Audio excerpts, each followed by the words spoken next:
سبق وأن شاهد معظمنا طيورا تقف على الأسلاك الكهربائية العالية لمدة زمنية طويلة، ونصاب بالدهشة لعدم تعرضها لخطر الصعق الكهربائي.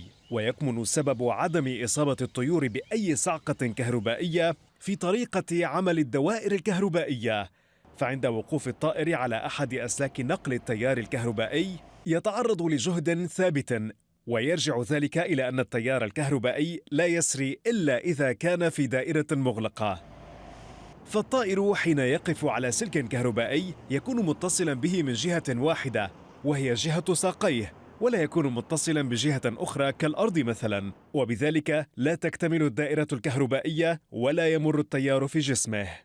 أما إذا كانت إحدى قدمي الطائر على الأرض والأخرى على السلك فإنه سيتعرض للصعق الكهربائي، كما أن الطائر لو لمس طائرا آخر وهما فوق السلك سيتحقق بذلك اكتمال الدائرة الكهربائية، مما سيؤدي إلى قتل الاثنين معا. لحسن الحظ أن اكتمال الدائرة الكهربائية لا يحدث لكثير من أنواع الطيور باستثناء الكائنات الكبيرة الحجم كالطيور الجارحة مثل الصقور والنسور وغيرهما. ويرجع ذلك لأن تلك الطيور عندما تقف على أحد أسلاك الكهرباء يمتد جناحها الكبير للطرف الآخر، فيتحقق بذلك اكتمال الدائرة الكهربائية التي بدورها تؤدي إلى موتها في الحال.